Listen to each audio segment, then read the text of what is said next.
چھٹی سورت۔ فرزند آدم میں نے تجھے اس لیے نہیں بنایا ہے کہ اپنی قلت کو کثرت میں تبدیل کر لوں، یا اپنی وحشت کے لیے انس کا سامان فراہم کر لوں، یا کسی کے انجام دینے میں کمزور یا کسی کام کی انجام دینے میں کمزور ہوں تو طاقت کا انتظام کر لوں، یا تجھ سے کوئی فائدہ حاصل کر لوں، یا کسی قطرے کا دفاع کر لوں۔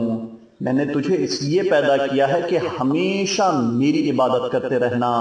اور صبح و شام میری پاکیزگی کی تسبیح پڑھتے رہنا۔ یاد رکھو اگر تمہارے اول و آخر، زندہ و مردہ، چھوٹے و بڑے، آزاد و غلام سب مل کر میری اطاعت کرنے لگیں تو میرے ملک میں ذرہ برابر اضافہ نہیں ہوگا، اور اگر اول و آخر، زندہ و مردہ، صغیر و کبیر، غلام و آزاد سب نافرمانی پہ اتر آئیں تو میری سلطنت میں ذرہ برابر کمی نہیں ہوگی۔ جو شخص بھی کوشش کرتا ہے وہ اپنے ہی لیے کرتا ہے، خدا تمام عالمین سے مستغنی اور بے نیاز ہے۔